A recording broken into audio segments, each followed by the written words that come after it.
At 2 days past my due date, I shouldn't have used the expectant mothers/parents with small children parking spot. My pregnancy was okay up until the last month. It was 95 degrees outside, I was retaining so much water, my sandals hardly fit on the biggest setting and I was constantly in pain. It sucked. I waddle to the store for a couple last minute things for baby, and I was so relieved that there was a parking spot for pregos and parents near the entrance. I pulled in and took a few moments to chug water and gather my things when I notice a car pull up to my left. They were half in the handicap parking stall and yelling something out the window. I rolled my window down and hear, "You shouldn't be in that spot, you don't have kids. My son shouldn't have to walk from the back of the parking lot," or something to that effect. I was a little stunned to be yelled at TBH. I calmly told her that I was very pregnant, and this stall was for pregnant women too. She kept talking to her son, but at me, "You know what I mean?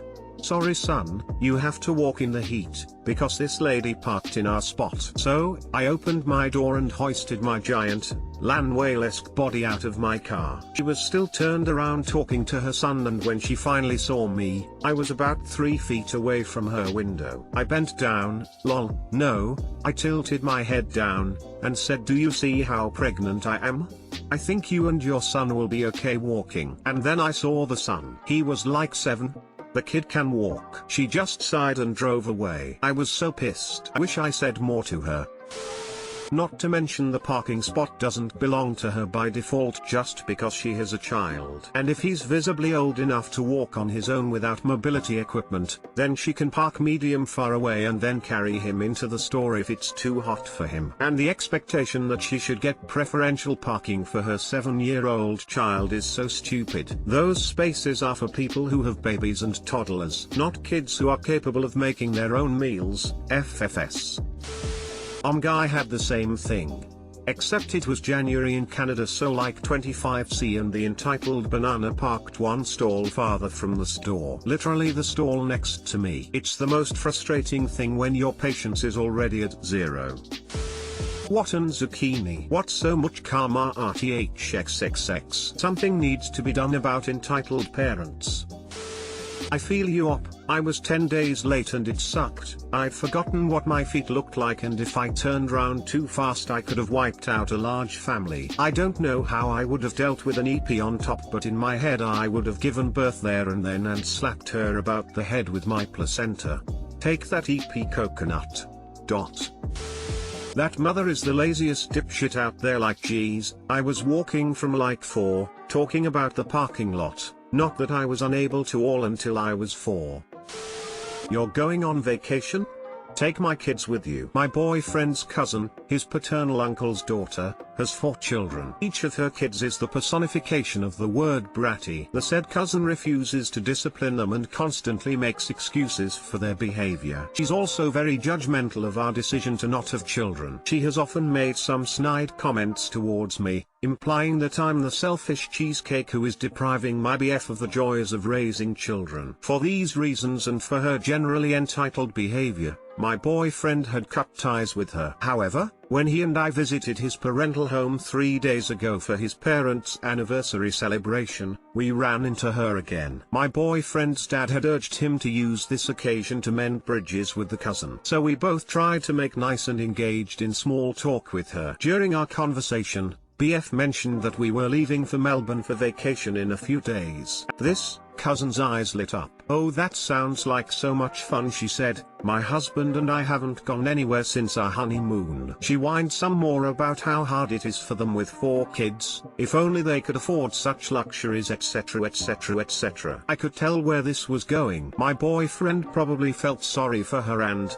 being the kind and generous soul that he is, offered to buy them a weekend in a resort in Mount Abu, a hill station in the Indian state of Rajasthan. Cousin, face scrunched up, "That's nice, but why can't you just take us to Melbourne with you?" BF, getting a bit annoyed, but still patient, "Well, we want to spend some time alone together. Plus we'll be meeting some close friends there. Besides, Mount Abu is a beautiful place. Your kids will love it." Cousin, in the annoying Karen tone, "I still don't see why you can't take us to Australia. You're being so selfish. going on this great trip and sticking your family with a cheap weekend getaway. BF's mom. Cousin's name / he's making a very generous offer. Either take it or leave it. Cousin, wearing the expression that morons wear when they think they've had a bright idea. Oh, I know.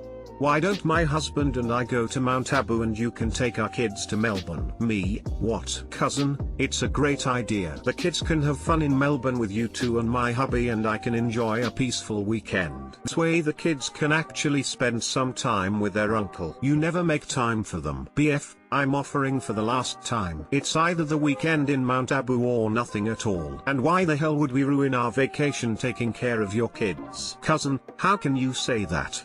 My kids are so well behaved. You'll have so much fun spending time with them. Besides, my husband and I could really use some quiet time together. You and shy girl turned sassy don't have any responsibilities. You have no idea how hard it is to raise 4 kids. You can afford this trip. I don't see why you won't share with family. BF, one more word and you're losing my Mount Abu offer. On hearing this, the cousin STFU. We all had dinner together and she was mercifully quiet. If only her kids had followed her example. You'd think this would be the end of it, but no.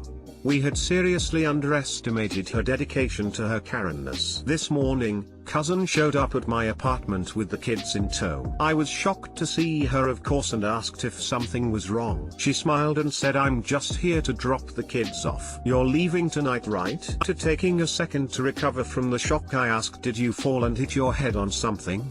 We told you we weren't taking your kids with us. What part of that did you not understand? She then tried to convince me that my BF had called her later on and had agreed to take her kids. I knew this was zucchini and called it as such. Cousin became enraged and asked if I was going to break her kid's heart. Why would I break our promise, and how BF and I could be so cold? I called my BF and after telling him what was going on, I turned on the speaker. My boyfriend proceeded to chew her out brutally, telling her he would no longer pay for their weekend getaway and that this is exactly the kind of behavior that had made him cut ties with her. Tried to get a word in but he wouldn't let her. Cousin took her kids and stormed off. BF and I are having a laugh over this and are still wondering what made her think that this plan would ever work. How was your vacation? We haven't left yet. It's 12:43 p.m. here. We'll leave at around 8. Please tell me you updated her dad on this entitled behavior. I usually try to avoid him. He'll probably find out from BF's parents. Enjoy Melbourne, it's a lovely city. If you're into cricket, the Makita will be a great thing to do. Docklands has some great shops and the city is easy to navigate by walking or trams. Thanks. We've been there before. I lived there for nearly a year. Perfect example of a choosing beggar. 10/10. Why do people choose to have kids and when they realize that the kids are a hassle and therefore someone else needs to save them from their duties as parents? I don't get it. It's a vicious cycle. It's more work than they thought, so the kids don't get the time they need because EPs were unprepared / unwilling to put in the effort. They start behaving badly, so EPs would need to put more energy into the kids. This doesn't happen, kids start behaving even worse, rinse and repeat. I'm pretty sure that's what happened for most of the X on this sub. A transgender guy doesn't need to go to the gynecologist, he's just here to spy on girls. Sorry if there is any mistake in the post, English is not my first language. So, as usual, I'll be me, M is entitled mother and D is her daughter. Little backstory, I am a 19-year-old male, and I live with my parents. I was born female, but began transitioning 6 years ago. I am on hormone, and I have beard and my top surgery, so if people didn't know me before my transition, they don't know I'm transgender. I have been with my boyfriend for 3 years now. As a transgender male, I still have to go to the gynecologist, and it's a really uncomfortable moment for me. But I've been going to the same one for more than a year, and it always went well, until last week. Normally, my boyfriend comes with me, but he had something come up so he couldn't go with me last week. Could always ask a friend to come with me, but I thought it would be alright. Oh boy, how I was wrong. My appointment was at 1. But because I had something to do before that took less time than expected, I ended up in the waiting room at 12:30. The room was quite full, so I had to sit down to a lady that was waiting there with her daughter. The clinic I go to has 2 gynecologists working there, and I had an appointment with one of them. but the lady sitting next to me had an appointment with the other. Since it was a really busy day, some people there had been waiting for quite a long time. The lady sitting next to, who is M, started talking to me, and I quickly realized she was under the assumption that I was waiting there for my girlfriend, or that my girlfriend was already with a doctor. I can totally understand why she made that assumption, and I didn't really want to correct her and have to explain everything. M started to talk to me about how a great kid her daughter was, and to be honest it wasn't really interesting. But I didn't want to be rude, so I just listened to her ramble about her daughter's academic performance. I was alright until M outright asked me when my girlfriend would be there. Here is how the conversation went. M: so, your girlfriend should be done soon.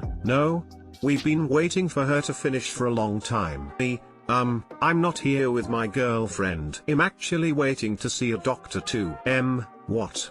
You're in the wrong place, the doctors here are gynecologists. Me: I know, and I'm waiting to see one. At that point, I was extremely uncomfortable, because I didn't want to be rude to the lady, but I also didn't want to explain my story to a complete stranger. I could also see that some other people who were waiting were listening to our conversation. You're obviously wrong. This is a doctor for girls only. A freak like you has nothing to do here. You're just here to see girls getting undressed. Me: please leave me alone. I don't have to explain myself to you, and since I have an appointment I have the right to be here just like you. Ed, get out of here. I don't want a weirdo like you to be here. It was the first time Ed had talked, and at that point, I decided to get up and to wait standing up rather than to stay next to them. Many people in the waiting room were shooting me weird glances, and I hated it. M then got up and walked to me. M: you heard my daughter. She's uncomfortable with having you here, so if you don't leave in the next 10 seconds, I'm gonna call security. Before I could answer her, my name was called on the intercom, and I was so relieved. But when I turned around to go in the appointment room, Ed saw the small pin on my backpack. It's a trans pride flag. She must have recognized it, because she catched up with her mother who was following me, and told her, Ed, Mom, it's not a boy. She's transgender. She sounded really proud of herself, and I was dying inside, walking faster to the appointment room. As soon as I got in front of it, M blocked the door. M: I won't let a freak like you steal my appointment. Me and my daughter were here before you. Now leave. You have nothing to do here instead of trying to spy on my daughter, you disgusting lesbo. I was really panicking at that point, but just when I was about to leave to avoid a bigger confrontation, a girl from the waiting room and her BF came up. They basically told M that if she didn't leave me alone and go back to the waiting room without causing more trouble, they would call the security on her. She thankfully listened to them, but not without insulting me a few more times before going back to the waiting room. I was so thankful, and the girl and her BF even apologized to not intervening sooner. They told me that they would make sure she wouldn't try to bother me during my appointment. When I told my doctor what had happened, she actually made sure that after today, M wouldn't be a client in their clinic anymore. So, this is what happened. Thank you very much for reading. Edit: I don't have the time to answer every message, sorry, and thank you so much for the awards. How does one spy on girls at a gynecologist? Not to mention a banana transgender male?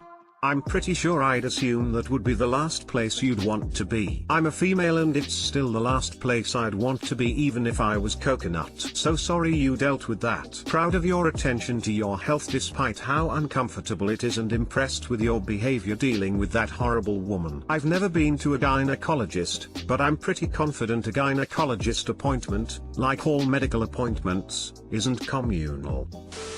I went through the controversial filter because Op is trans and the comments are surprisingly cool. Aside from the occasional rude person. Not many problems with this thread, chat, comments section.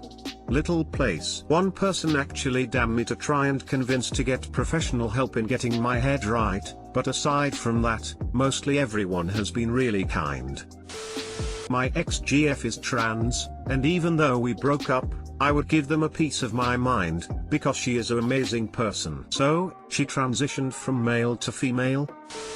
I'm sorry that happened to you. That whole family sounds awful. And good for you for persisting in getting the medical care you need even if it makes you feel more than uncomfortable. Forgive me if this is an odd question or blunt. From what I understood, you were born female and GT, male, making you a transgender male? And then you have a boyfriend male. Does this mean your relationship is heterosexual or homosexuality? Not trying to be rude, just not quite sure how this all works. I don't mind questions at all, and to answer yours, yes, I consider myself zucchini, so does my boyfriend. If you have any other questions, don't hesitate.